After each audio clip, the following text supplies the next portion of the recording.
साल से अपनी पत्नी की हत्या में फरार 50,000 रुपए के इनामी बदमाश को गाजियाबाद पुलिस ने उड़ीसा पुलिस के सहयोग से गिरफ्तार कर लिया। गाजियाबाद पुलिस को उस समय बड़ी सफलता हाथ लगी जब 50,000 के इनामी मनोरंजन उर्फ मनोज को गाजियाबाद के इंदिरापुरम पुलिस ने गिरफ्तार किया। मनोरंजन उर्फ मनोज ने वर्ष 2012 में अपनी पत्नी की हत्या कर दी, जिसके बाद आरोपी मनोज फरार हो गया। पुलिस ने मामले का खुलासा करते हुए आरोपी मनोज को उड़ीसा पुलिस के सहयोग से उड़ीसा से गिरफ्तार किया। आरोपी मनोज उर्फ मनोरंजन की पत्नी गीता वर्ष 2007 में प्रेम विवाह किया था। कुछ साल बाद मनोज और गीता अलग रहने लगे।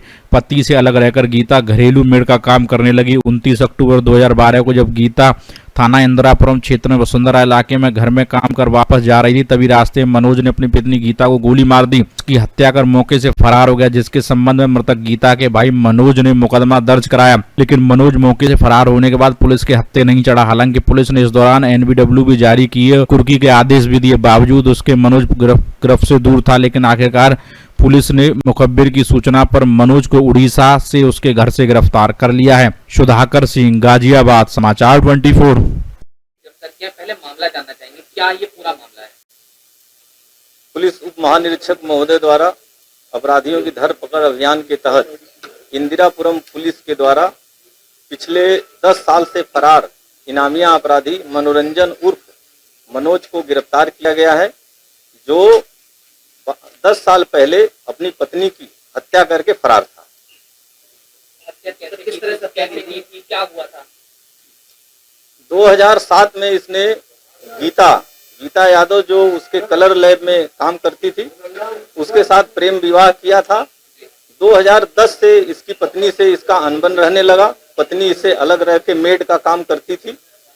एक दिन सुबह 8 बजे घटना के दिन अपना काम करके वो अपने घर जा रही थी। उसी दौरान रास्ते में इसने गोली मार करके अपनी पत्नी गीता की हत्या कर दी थी। ये क्या करता था उस समय? ये कलर लैब चलाता था। फिर ये सब फरार हो गया। कहाँ ये छुपा? 10 साल एक बड़ा वक्त होता है। हमने सुना कि उससे इनाम भी घोषित कर दिया गया था। तो 10 साल में 50,000 रुपए की राशि के नाम की जो पुलिस की क्या कार्रवाई रही और कैसे फिर 10 साल जो चीजें हैं चली गई? लगातार पुलिस इसका पीछा करती रही और लगातार इसको ढूंढने का प्रयास किया जाता रहा, लेकिन ये अपने को छुपाए रहा जगह जगह पे। और इसकी कुर्की भी कराई गई और माननीय न्यायालय के आदेश की अवमानना के संबंध में एक मुकदमा भी इसके खिलाफ फिर पंजीकृत कराया गया था। ये सारी कार्रवाई लगातार इसके खिलाफ जारी थी। कर क्या रहा था और क्या करता था? नाम बदल के रहता था। अभी वो नाम बदल करके और अपना भेष भी बदल लिया था और पूजा पाठ का काम कर रहा था। तो 10 साल क्योंकि बड़ा वक्त होता है, सवाल वही है कि क्या किसी फिल्म से प्रेरित होकर या किसी भी ऐसे देश भी आपने बताया कि बदलता रहा है ये, तो पुलिस से बचने के लिए इसने हर हथकंडा अपनाया।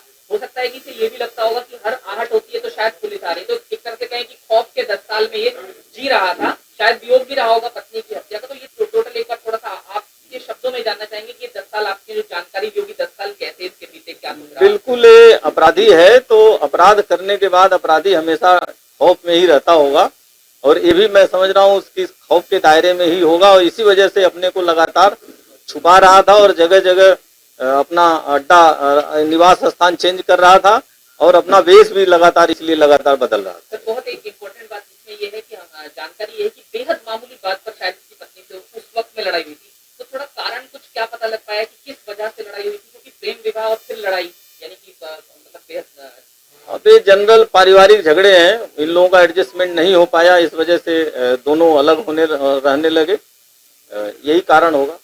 गाजियाबाद के लोनी में डॉक्टरों की